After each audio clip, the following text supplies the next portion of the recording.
aí pessoal, tudo bem? Bem-vindos ao canal Coleção Paralela. Sou o Rodrigo.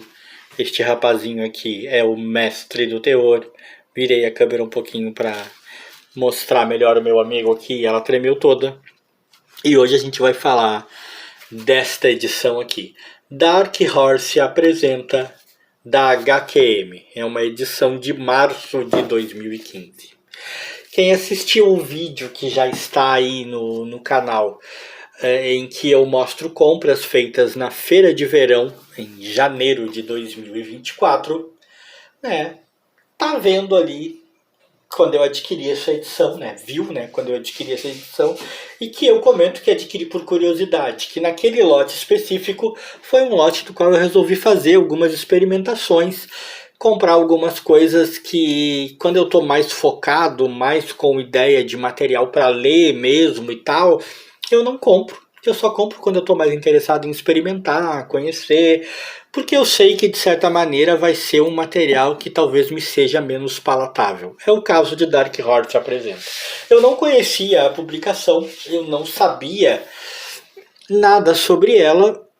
Eu fiquei um pouco de dúvida de trazer em alguns momentos pelas condições gerais da edição, mas principalmente porque eu fiquei com a impressão de que eu não ia entender muita coisa.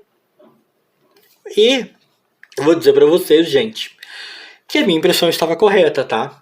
A Dark Horse Apresenta basicamente uma espécie de almanaque, sabe daqueles almanaques antigos que algumas vezes eu apresento aqui no canal. Eu já apresentei, por exemplo, aquela revista Quem Foi, ou aquela outra, né, os Casos do Mão Negra, né, em que é um monte de história reunida, assim, embora nessas edições que eu citei sejam histórias com o mesmo tema. Aqui nem tanto é o mesmo tema, embora sejam temas muito parecidos. Sempre envolve fantasia, ficção científica, com pitadas de terror e um humor permeando tudo ali.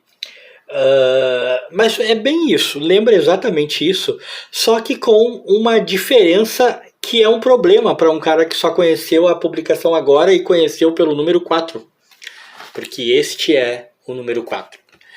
As histórias não são fechadas em si, a imensa maioria dessas histórias são sequenciadas, né? Elas se iniciaram provavelmente lá no número 1 e vão sendo publicadas. E aí você pega as histórias pela metade, cara.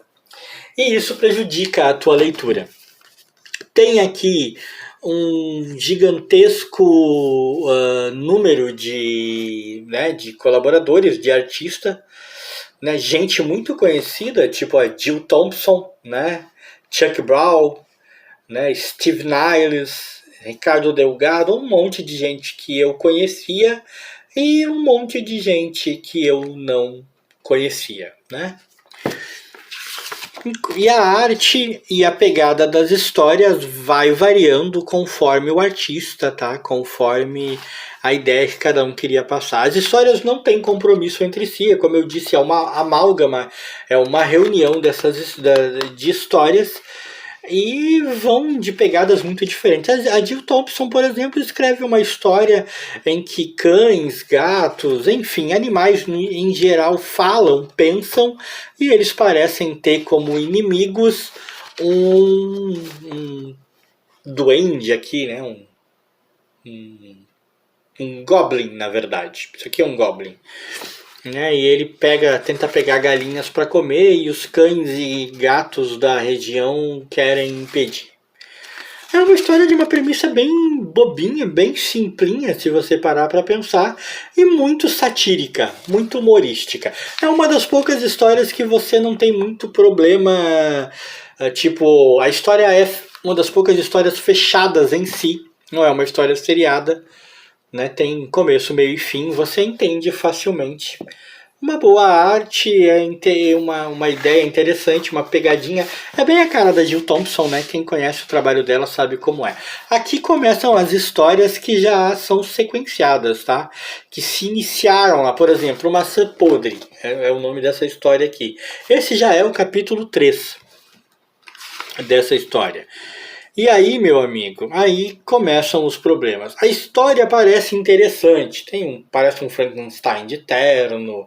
Ali parece tipo um zumbi. Tem um demônio aqui. Tem um cara aqui que a princípio eu pensei que fosse um senhor cabeça de abóbora, mas não é uma cabeça de coruja, né? Tem muita coisa rolando e você não consegue entender plenamente o que é, porque você não acompanhou as outras histórias. Parece uma ótima história, mas enquanto eu não conseguir acompanhar o restante, vai ficar sempre parecendo. Depois, com roteiros do Felipe Melo né, e arte do João Cavia, temos aqui as aventuras de Dog Mendonça e Pizza Boy.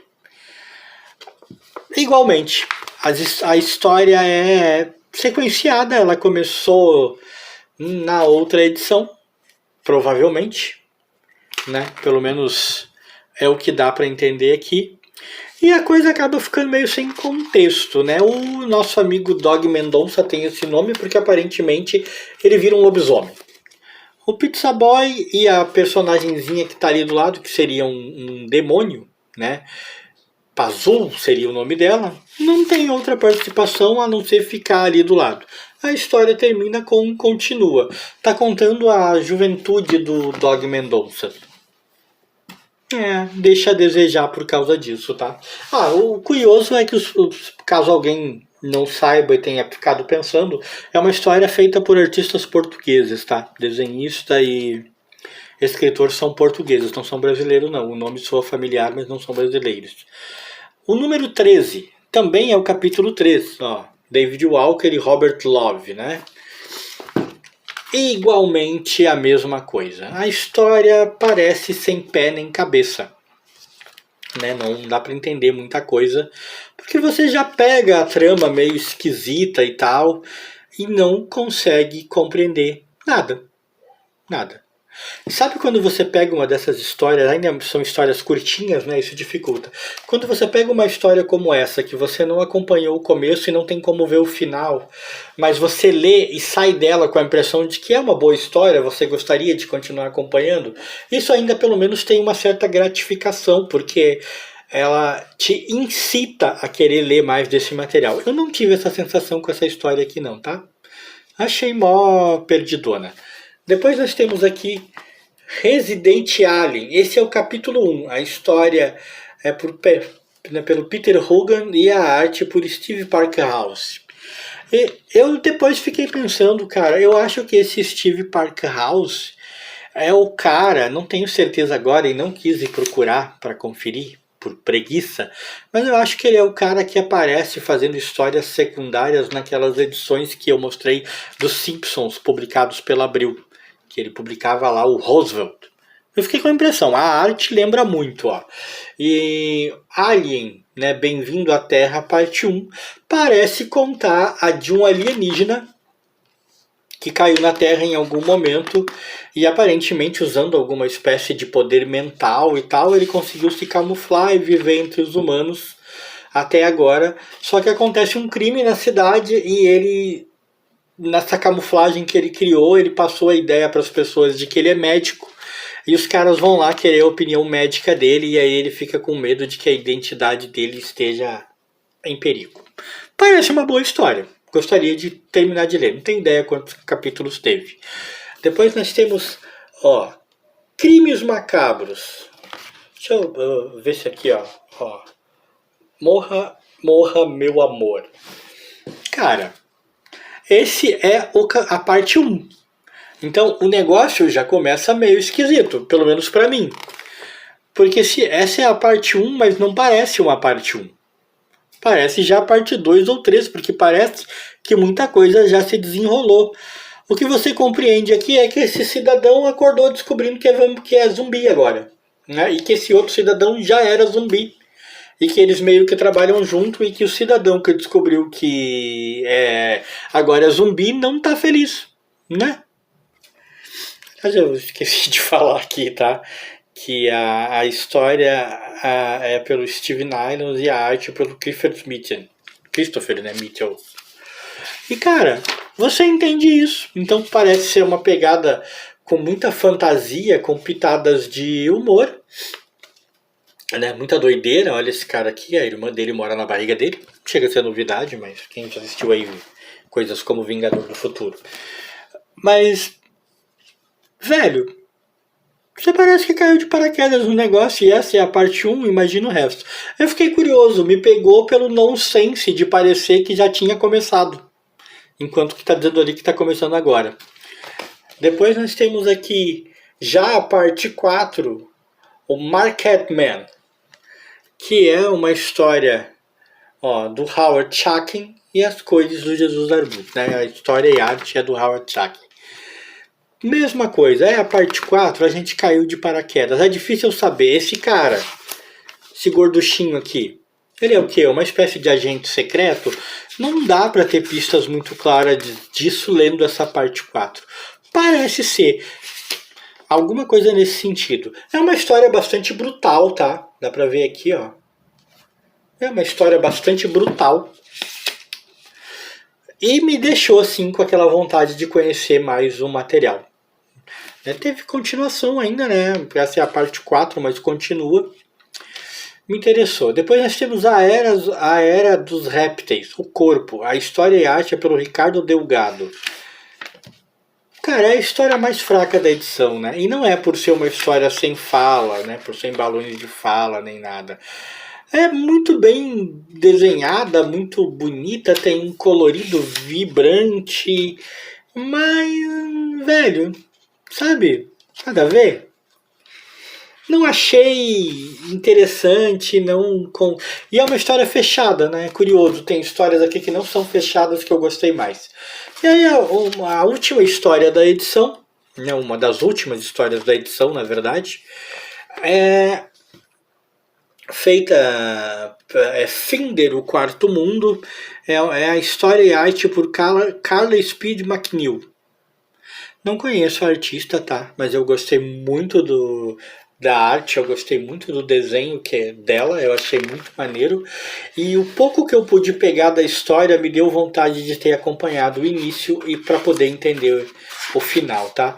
O que dá para entender é que esse cara aqui é uma espécie de buscador de pessoas desaparecidas, né? Mas que pessoas desaparecidas neste mundo em que eles vivem não é exatamente o que nós entendemos por pessoas desaparecidas, tá? Ele parece ser um futuro, né, distópico, muito estranho. Derrubei a caveira do mestre do terror. E não é a primeira vez num vídeo, hein? Mas parece ser um futuro muito distópico. Vou botar a caveira de volta aqui, gente. Não podemos deixar o mestre sem a caveira dele. É um futuro muito distópico, muito sombrio, onde as relações humanas são complicadas, realmente, e aonde pessoas desaparecendo é um grande negócio. E as razões pelas quais elas desaparecem também. Aí você vai me dizer, mas você tem certeza que é isso? Porque essa é só a parte 4, o mote pode muito bem ser mais profundo. Eu digo para vocês, eu acho que é. Eu tô lendo, eu tô informando só o que eu entendi, porque esta é, né, a parte 4 e a história ainda continua. Então, não sei, é o que deu para pegar. Por último, a história O Protesto, da Dara Naraghi e o Victor Santos. É uma história fechada, se passa em Teherã, tem um fundo histórico bastante interessante. Temos aquela passagem entre o Pahlavi, que abandonou, foi obrigado a abandonar o poder no Irã e foi substituído pelo Ayatollah Khomeini, né? E nessa confusão, nessa passagem maluca, essas crianças vivem essa história e elas têm problema com esse cara aqui, que é um valentão, o típico valentão de escola, mas ele acaba tendo com elas um gesto totalmente inesperado que muda, né, para sempre a maneira como elas o veem. Isso num mundo, né, o mundo delas, né, que já está mudando completamente, o mundo à volta delas, né, o Irã que elas conheceram, no qual elas cresceram, também já mudou muito e não é mais o mesmo. Enfim, Dark Horse Apresenta foi uma experimentação que eu fiz que me fez sair com mais dúvidas, com mais sentimentos de não peguei bem tudo do que qualquer outra coisa. Mas eu acho que isso funcionou perfeitamente, porque sem dúvida me deu vontade de, ao encontrar outras edições da Dark Horse Apresenta, comprá-las para poder ler e entender melhor os nuances de muitas das histórias aqui contidas que eu não pude acompanhar, né? E talvez não vá conseguir acompanhar durante muito tempo. Valeu a pena? Valeu, sempre vale a pena experimentar. E se você gostou desse vídeo, deixa um like aí pra mim e pro Mestre do Terror. E eu vou tentar parar de derrubar a caveira da mão dele.